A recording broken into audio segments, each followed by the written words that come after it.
Yeah. Wake up with coffee and sports. Sunrise glow, listen coast to coast. A flow like you know. Offensively, who made them? Oh, Patrick Mahomes. Sideline to sideline with plays to show. This network's got the spark. When you put up 300 yards rushing against someone, that you got your butt whooped. I feel like I would have liked to see Oregon, Ohio State in the semis, not the quarters. So I think some reseeding is probably where I would change. But they're out of their mind. They're going to do this 3 quarterbacks in a row. Here's the crazy. I just can't take it. Birds keep flying high, fans cheering loud, and one podcast moving through the crowd. Meaty Boyz brawling, no holds barred bout. This wire life never in doubt. Tune into the vibe. That's my bold prediction for the show. Devin Booker, in the next 3 years, he will be a Houston Rocket.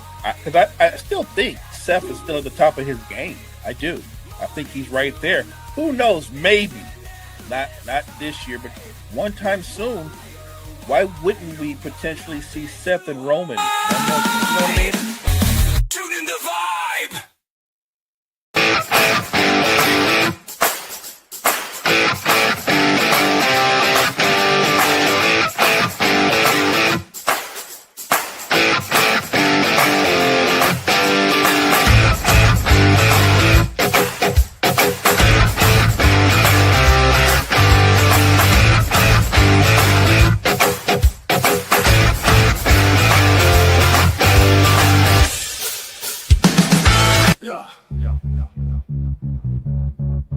Gardley on the mic tonight. News coming in left and right. More better with the latest fight. Gene's got that insight sight. Champions rise and they fall. Wire to wire, got it all. Every move and every brawl. Tune in for the curtain call. Wrestling talk all night long. Catch the latest match and song. Ring the bell, let's get it on. Every story bright and strong. In the ring they clash and roar. New rivalries and so much more. Titles change and legends lore. What is poppin', y'all? It is your boy, Guardy3. I hope y'all aren't sick of me yet. Third time seeing me today. And of course, welcome to the Meaty Boyz podcast. And of course, joining me just like every week, he is the greatest co-host of all time. He is Mo Betta. How you doing, Mo? Doing great. Monday night, MLK Day. We're celebrating what the great Martin Luther King Jr. meant to the country, to the civil rights movement. Watching some great basketball. The national championship game is on. And finally, we're talking wrestling. Let's get into it. No, absolutely. So last week, Mo, we kind of started off with a little bit of a fun question. I'm going to start this off with another really just fun question that I have. It's another game of would you pull the trigger, Mo? So, Mo, you get to pick one superstar, any superstar you want, to win the world championship. The catch is their theme song gets replaced with the Right to Censor theme song. So you get the champion of your choosing, but you get maybe the worst theme song in existence for them. Would you pull the trigger? That's asking a lot because that is a terrible theme song. But if I can choose the champion that I'd like just for get some new blood up in there for the excitement of it, I think I would pull the trigger. I'm gonna have Dirty Dom win the championship, win the heavyweight championship. It's unfathomable that Dom would be the world heavyweight championship, but because it is, I think I would do it. I think I would do it. And I think Dom would have a fairly decent run. I mean, it wouldn't be forever or anything like that, but his whole gimmick about being able to win at any cost, I think that would extend him a couple of pay-per-views. So yeah, it's a horrible theme song, but if anybody can survive it, since he's booed all the time anyway, it's Dirty Dom. All right, you know what? That's fair enough. I had that thought. I'm like, man, I wonder if Mo would pull the trigger if the catch was that stupid theme song. It was notable for all the wrong reasons. So I suggest if you have never listened to it, don't. Just save your ears from that one. Appreciate that, TD and 3. Thank you. But say, while we hop right into the AEW side of things, last week they had their Total Carnage Dynamite TV special, which, by the way, I love the TV specials. I think it's a great way to give these regular shows a big feel. But I do want to ask, I got to ask you a question, Mo. One of the matches, which, by the way, great match. I don't want to knock the performers because I think they did terrific, was Darby Allin versus Pac. Darby has been feuding with the Death Riders ever since Bryan Danielson got retired. And that was like a year and a half ago. He was part of that closing angle at the formation of the Death Riders, and we're still going on with it. Is it just me, Mo? Like, I like the Death Ride. I do enjoy the Death Riders. I do enjoy Darby, but is it just me, or do they got to find some new blood to start picking on at some point? It's not just you. I think they squeezed all the juice out of this feud. I feel like the Death Riders can go pick on somebody else. Darby Allin, because of the talent that he is, can go find something else to do or somebody else to feud with. But they need to move off of this. This is overdoing, or what's the line? If doing too much was a storyline, this is definitely doing too much. It's time to move on. This storyline is dry. This feud is dry. As a wrestling fan, I don't want to see it anymore. No, I agree. Like, Darby Allin did defeat Pac, so I'm hoping that that's the end of it. I think it should have been the end of it when, he was wrestling, when he beat, he was fight, had that match with Jon Moxley. I thought that should have been the end of it, but we're still here. So let's just hope that Wednesday night they move on to other things. By the way, also throughout the show, if you're tuning in with us, we'll give you little updates on the national championship game. Right now, Indiana is up 3-0 over Miami. The other big event that happened, Mo, the main event, MJF versus Bandito. MJF dispatches a Bandito, shows him respect, and then beats him down after that. Brody King makes the save. It seems like they're teasing Brody King versus MJF. My question to you, Mo, is really simple. Do you think that's are you excited for a potential Brody King versus MJF match? Because I'm guessing Grand Slam Australia in a couple weeks. That's probably where it would happen. I'm a little excited for the matchup. I think it would be entertaining. Look, I think MJF is one of those performers that when he's on his A game, he can make any match into a great match. So whether you root for him or root against him, he's that kind of talent. He won't disappoint. So I do expect it to be an entertaining match. I'm excited for it. And I'm excited to see where this goes beyond that. No, fair enough. I completely agree. I think Brody King is such a great talent. And I'm excited. I think it's a perfect little mini filler feud for TV. And I'm debating, Mo, if I want to watch that episode of Collision in Australia. The problem is I think it starts stupid early in the morning. Oh, really? 2:30 or 3:30 because it is over in Australia. So I'm not sure if it's going to be pre-taped and airing at a normal time, but if they're airing it live, it's going to be stupid early in the morning.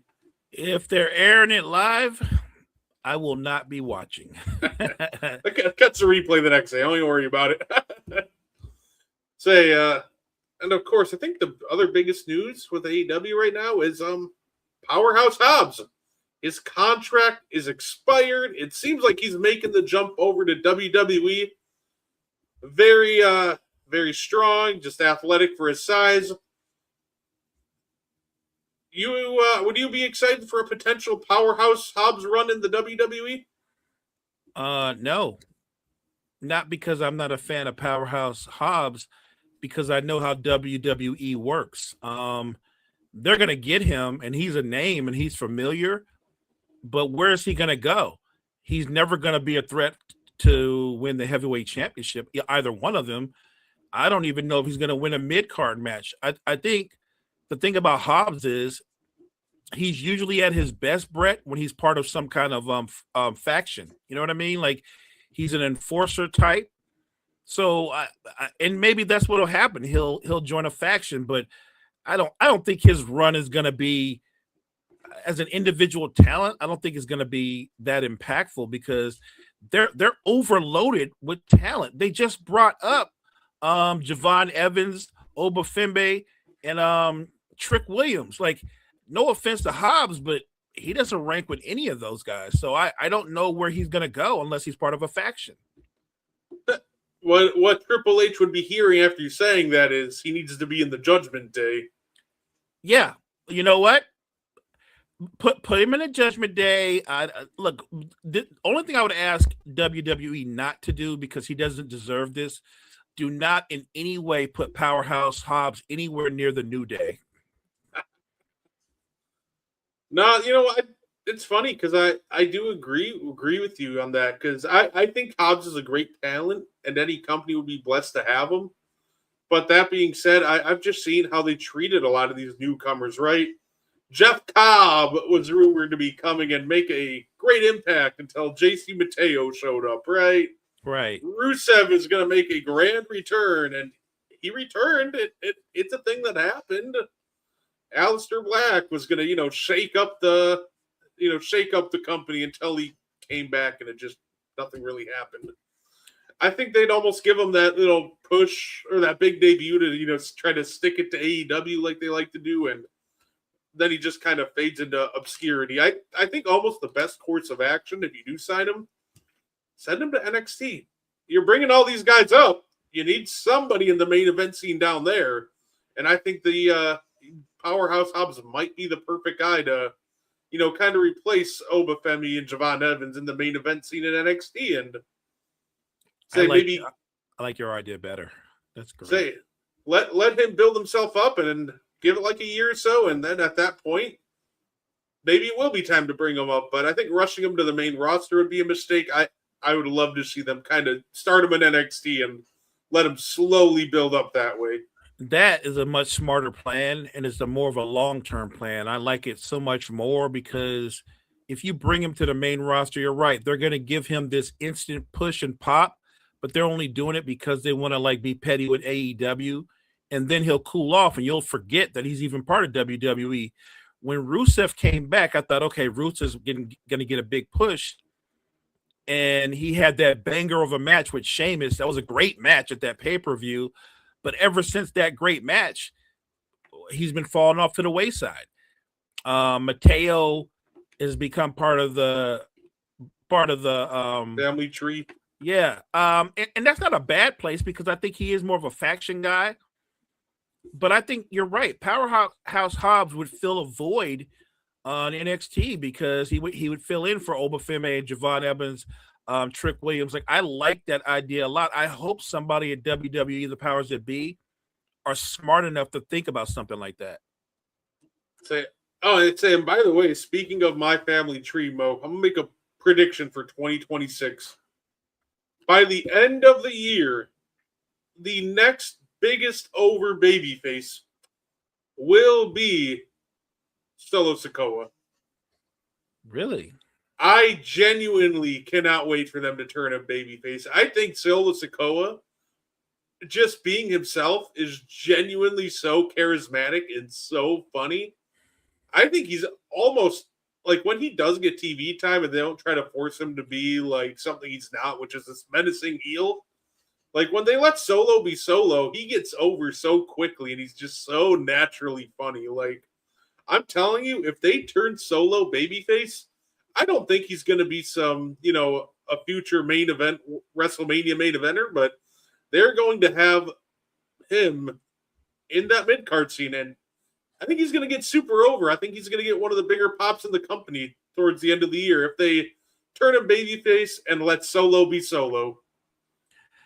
You know what? What I love about Solo is that when they freed him up and let him be more of himself, he's not only funny, Brett. Those impressions that he does of other wrestlers, they're so spot on. They're hilarious. I couldn't agree more. Maybe he's not going to be winning one of the bigger belts, but I think he could be dominant at the mid card. And I think you're right. As a face, I think he'd be a tremendous face. There's certain people that are meant to be faces, some are meant to be heels, and then you have those really special ones that can be elite on both ends of the table. I think Solo's a good heel. I think he'd be a great face on his own as a solo talent. So no pun intended. I hope they do it sooner than later because I just think I see where this storyline is going with right now with the Wyatt family. It's going to be entertaining, but it's the kind of feud that it's not one of those feuds that can last like a long time. It's too intense. There's too many bodies involved. I think it gets resolved soon, but I do think at some point Solo's going to strike out on his own, and I think he's going to be a great face. So I'm with you. Yeah, absolutely. It's as long, and if you want to keep him heel, I think he still can get Mega over in 2026. Just keep letting him be a sarcastic heel. He just runs into problem when they're just trying to force him to be the serious, almost like Roman Reigns heel, where he's deep and foreboding. Like, no, let him be a goofball. Right. I love what you just said there. I think initially that's what they tried to make him to be. They basically tried to make him be Roman Reigns Jr. And the truth of the matter is, Solo has more personality than Reigns. He doesn't have Reigns' charisma, but he has a lot more personality. He's actually better on the. It's funny because when he first started out, the man couldn't speak 3 or 4 words, but here we are now. He's better on the mic than Reigns is. I think letting Solo go and just letting him be his true self, he's gonna blow up. And you're right. I think he gets a pop as a heel or a face, but I think as a face, he'll become one of the most popular wrestlers in the whole company. Absolutely. Mo, we got to open up Monday Night Raw. We got some big news. As we learned last year, this will be the last year of AJ Styles' in-ring career. And we started out Monday Night Raw with a real simple challenge. Styles challenges Gunther for a match at the Royal Rumble. Gunther says only if you put your career on the line. So we're getting the first chance to retire AJ Styles at the Royal Rumble. It's Styles Gunther, career on the line. Mo, do you think WWE pulls off a stunner? Because my first instinct is no way you retire AJ Styles right now. WrestleMania is in like 3 months. But that being said, if you're WWE, do you pull off a stunner and retire AJ Styles at the Royal Rumble? My gut feeling is no. I think that Gunther can win the match and not – well, he can win the match by DQ. I think a lot of things can happen. Or AJ Styles could get some outside help because Lord knows there's no shortage of wrestlers that don't like Gunther. I hope, just as a fan, because I've been an AJ Styles fan forever, I hope they don't pull off that stunner, not just yet. I'd like to see AJ Styles at one more big pay-per-view. I'd like to see him at WrestleMania in some form, one way or another. If he's going to end his career, let it be on the biggest stage. So hopefully when that match takes place, either AJ Styles finds a way to win or it ends in a DQ, but I don't want his career to be over. I agree, and it's me being selfish. I need this to last a while longer, Mo, because you just brought up some fun new matchups for him, and I need to see him mix it up with, Trick. I need to see him mix it up again, with Carmelo. I need to see him mix it up with Ilya Dragunov. Like, there are matchups that I want to see this year before that man retires. So, my God, that is a great matchup you just named. Dragunov versus AJ Styles. That is a banger. Yeah, it just feels like it feels like it's going to be very tempting because what other way to start off WrestleMania season with a bang like the retirement of AJ Styles? So I understand the temptation, but I think they got to hold off. Let AJ win this one because I feel like you're leaving a lot of meat on that bone if you just retire him at the Royal Rumble. Maybe that's the stunner that they pull off. Most people would think that Gunther would find a way to win that matchup. Maybe AJ Styles pulls up the upset, which means they have to face each other again at another pay-per-view. That storyline I can get with. Again, for my own selfish reasons, because I'm a huge AJ Styles fan, I need to see him match up with some of this new blood. I want to see him go up against Trick Williams, Dragunov, Mello, maybe even tag team again with Dragon Lee and go for the belts one more time. Why not? Because they're a good tag team. He's done too much for his career to end at the Royal Rumble. No, absolutely. I still think it'd be cool too if he had a match on TNA before he retired. You got the partnership going. Let him get one more over there, just for good measure. I need his last match to be a good one, not that disaster class against, I think it was Magnus back in 2014. Oof. And they love him over there in TNA. I could get down with that if you do. Maybe you do a match with say like Leon Slater, and what's the big guy's name? A triple threat match. Leon Slater and Moose. So yeah, there's just so many matchups I want to see before he hangs it up. So it's very tempting, but I hope they don't do it. And to kick off the night too, Mo, we had a heel turn at Becky versus Maxine for the IC Women's title. Natty said, "I'll be in your corner." "I'll be in your corner, Maxine." To which I immediately go, "Maxine, she's gonna kick your back." And I've seen this one before. To which Natty proceeds to kick Maxine's back and then costs her the match. Yeah, I you could telegraph that one, right? Yeah, it just feels like that's one they should have waited on a little bit. You knew the heel turn was coming, but I feel like you should have. They had like the pre-tape video, with them together, but I feel like once again you could have just drawn it out for a little longer and really built up the emotion even more before the turn. I think it still works out fine, but I don't know. It just feels like that they should have let it draw on at least a little bit longer before having Natty kick her back in. I agree. I don't have a problem with the storyline, but I think you're right. I think they rushed it. I think they could have drawn it out a lot bit more, made it more compelling. This feels a little bit rushed. But I guess that's why they pay the guys in creative the big bucks, because they can take the storyline that they've started and they can enhance it or improve upon it. So we'll see. No, absolutely. We had a Punk versus Finn Balor in the main event.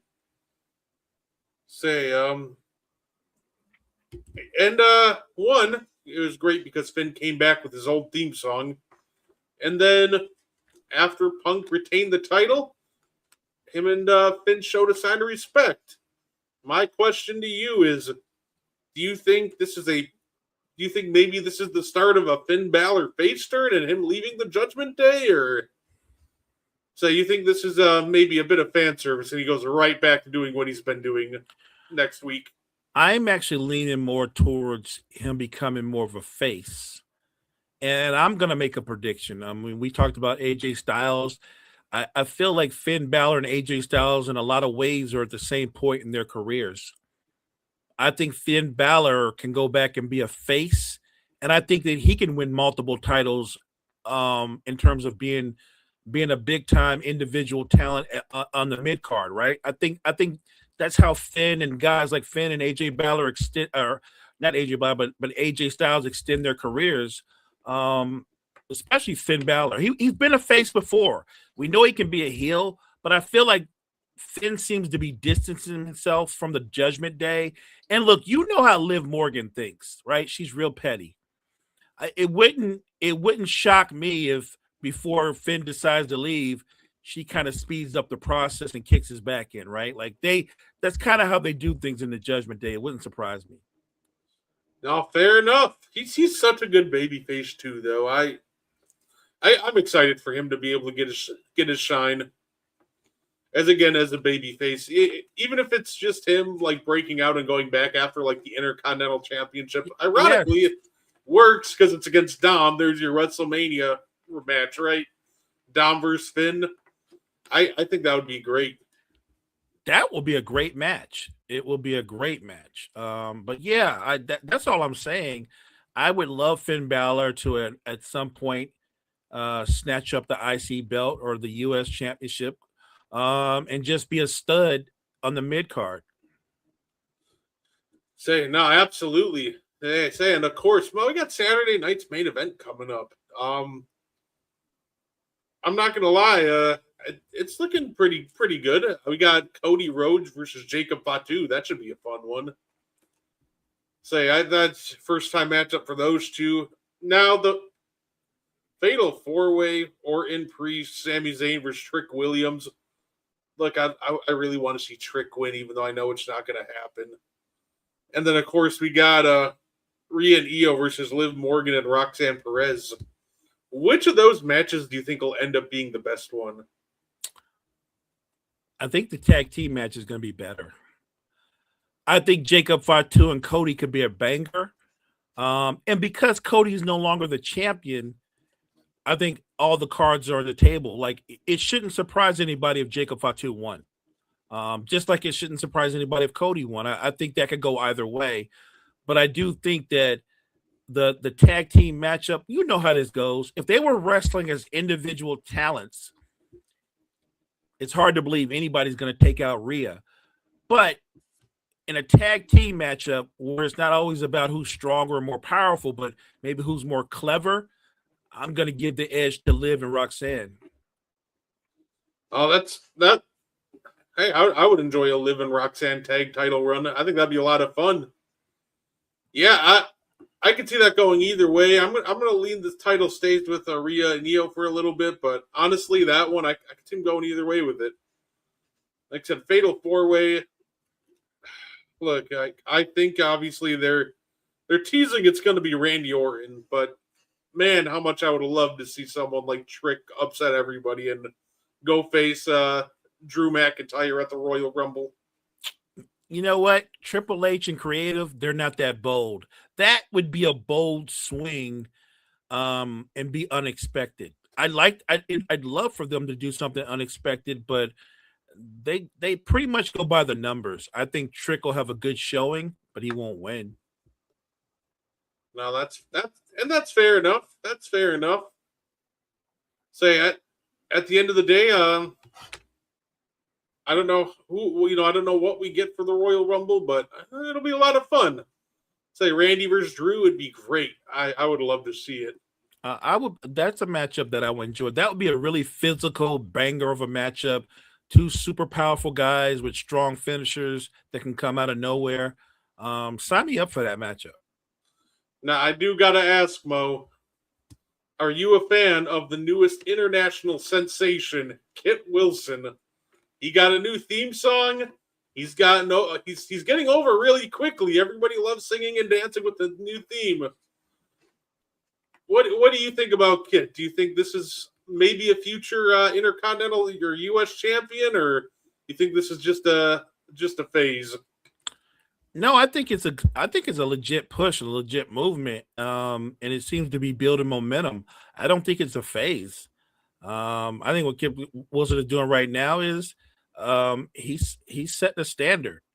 I think he's eventually going to go for one of the belts, and it wouldn't shock me at all if he won it.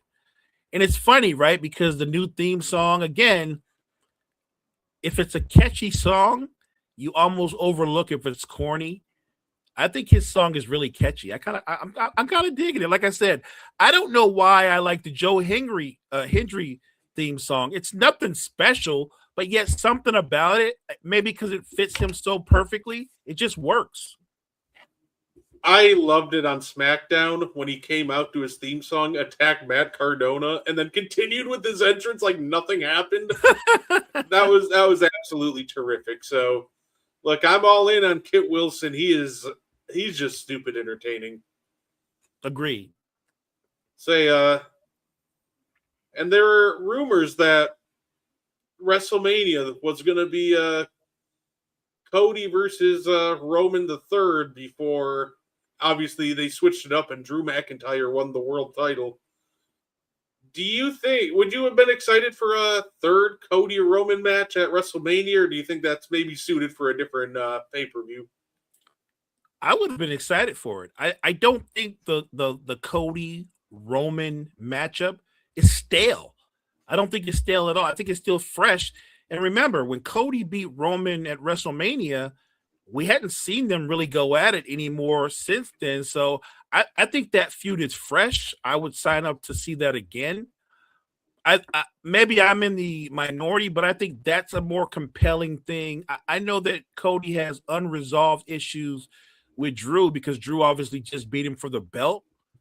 But Roman Reigns and Cody, to me, I think that elevates everything. So I would prefer that matchup over, say, Cody versus Drew, or even Roman Reigns versus Drew. I wouldn't find that interesting. Well, we've got a couple months to see what they're going for WrestleMania, but hey, we'll hopefully if it doesn't happen this year, it might not happen again at WrestleMania because of course they're rumoring WrestleMania 43 in Saudi Arabia. They're rumoring they'll pull out the big guns, and one of the names they're targeting is, of course, they're going to pay big money to try to get The Rock to wrestle his retirement match. So, if they convince that to happen, they're running Rock versus Roman over there, and that ties up Roman next year too. The only problem I have with Rock versus Roman is the longer we have to wait, the more concerned I am if it's going to be an entertaining match or not. Right? Let's keep it a buck. Rock can come out, he can come down to the ring, and he looks physically amazing, but you can tell by the way he moves, he's nowhere near the athlete that he used to be. I would be worried about that match too. I hope it happens. I hope it happens so everybody can shut up about it. But I also know that I think that The Rock is best suited to be in tag team matches if he is going to continue wrestling a match or even one more match. I think it'd be best suited to be a tag team match. I think that's a big reason why the WrestleMania 40 match worked out so well, because then you can kind of pan off The Rock to let him catch his breath for as long as you needed. And I thought he was in great shape for that one. So I have no doubt, but obviously a singles match is a different beast. He's going to be under a constant microscope the entire time. He is the great one, the Brahma Bull. He'll probably pull it off and get into incredible shape leading up to Mania if he so chooses to. But obviously, I would be really nervous about that match. But I also just think a lot of people aren't excited to see him after the stunts he pulled before this year's WrestleMania with him and Travis Scott and everything. And him randomly them putting the Cody and Roman tag team match in the main event of Bad Blood just so The Rock could come out and count to 3. What was that? I was told that it was part of a bigger plan and I was supposed to shut up and enjoy the ride The Rock takes me on, and it really didn't lead to anything. I feel like they have a plan and then he deviates from him. I don't think that he and Triple H are always on the same page. We still never got a clarification of what happened when supposedly Cena was his champion, right? That just washed away and it never made sense. Like, Cena won the belt, Rock disappeared. That didn't make sense to me. And then I think the next time we saw Rock, he's coming down to the ring and he's cursing out, I guess, himself, complaining about something that went wrong, but he never actually got in the ring. Like, I don't know what they plan on doing with him, but I think you hit it on the head. To get the best performance out of him in the ring, somehow, some way, you got to make it a tag team match. Right? Yeah, absolutely. Even if it's like another Bloodline Civil War story, like that's cool. You can get your Rock and Roman one-on-one in the context of a tag match. Right.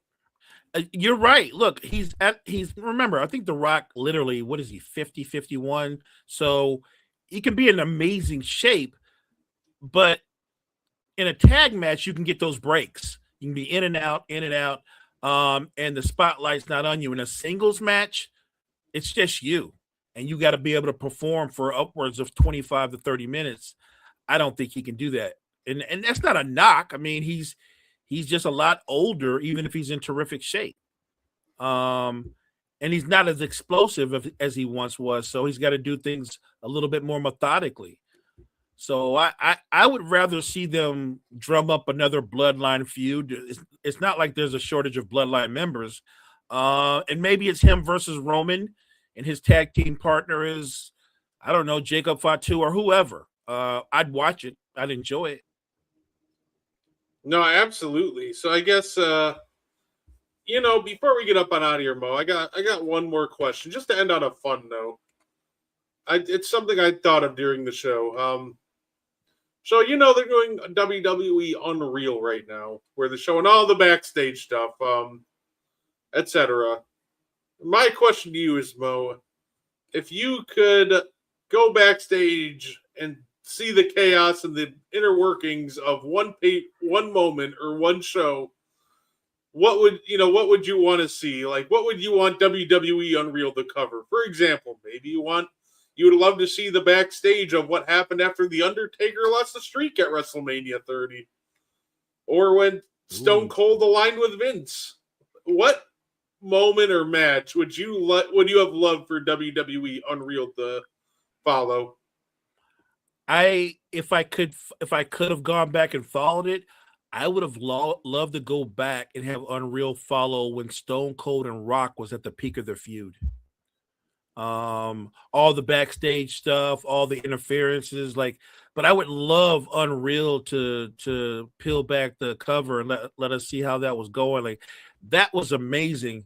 If in a close second for me would be the buzz backstage after Undertaker appeared at the WrestleMania with The Rock. Remember that? Like, when that was so amazing. I would love that Unreal to like peel back that onion, because that was amazing to me. No, that's fair enough. The funny part is when I thought about that question, one of the first things that came to mind, of course, was Montreal screw job. But then I remembered there's actual video of backstage from the Montreal screw job. Yeah, I've already seen it. So it's like I've already seen that one. So I almost feel like it's so tough because there's so many big moments in time. Man, I might want to, kind of want to see the vibes from when Stone Cold returned to the ring at WrestleMania 38 night one. I'm not going to lie. That's a good one. I'd have loved to see how they covered that and everything. That would have been sick. That's a good one. Yeah. Man, I didn't even think of that one. That's a really good one. Yeah, I could go with that one. I think I thought about WrestleMania 30, but I think I'd just be sad. I love, because I know they did some backstage stuff for WrestleMania 30, but obviously The Undertaker's my favorite doll of all time, and if they started showing videos of him just being heavily concussed, it'd probably just make me sad, because it was well reported he suffered a bad concussion after the match with Brock Lesnar. So yeah, I don't know if I could handle that one. Yeah, that would be tough. I'll never forget when the streak ended. And they always have the reaction of the one guy where his eyes went like super big and bug-eyed. And I feel like my eyes were that way too, except I wasn't on TV, because I was as surprised as everybody. I was as stunned as everybody. Did not see it happening. Fun fact, that was the only WrestleMania I didn't finish watching start to end. Oh, really? Because I was so upset that The Undertaker lost, I just went to bed. I didn't even finish watching the Daniel Bryan stuff. I'm like, man, I don't care. He's going to win anyway. I don't care. They messed up. I'm going to bed. I was just raging in my room for the rest of the night. I was so upset when Taker lost. I'll be the first to admit it. I watched it all, but I'm not going to lie. I was salty the rest of the way through. I felt like because he lost, it like took the air out of the rest of the show. Yeah, the weird part is when like the year after, because obviously Ryan got hurt and retired from the ring, they did the weird thing where they for a while they didn't want to promote him because he wasn't going to be there, so they showed like an episode. They showed a rerun of WrestleMania 30, but had the main event be Brock versus Taker. I'm like, now why would that be the last thing I want to see? Right. I didn't want to see that once. Agreed. But yeah, Mo, that's all I had for us today. Anything you want to add before we get up on out of here? Thank you, chat, so much for joining us on this special MLK Day. Hope you guys enjoy the rest of the holiday. Hope you guys enjoy the national championship game. And make sure you check out Meaty Boyz next Monday night. Make sure you check out And One. Are we doing a show Thursday? Oh yeah. So check out And One, 9 p.m. We appreciate you guys. Make sure you check out all the great content. Matter of fact, guys, because we have so many awesome shows on Wire to Wire. We appreciate you. And your national championship update, by the way, Indiana is currently up 10-0 now on Miami.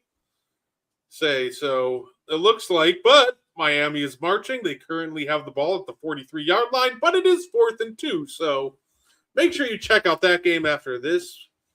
We do thank you for tuning in, and we hope you enjoy the rest of your night.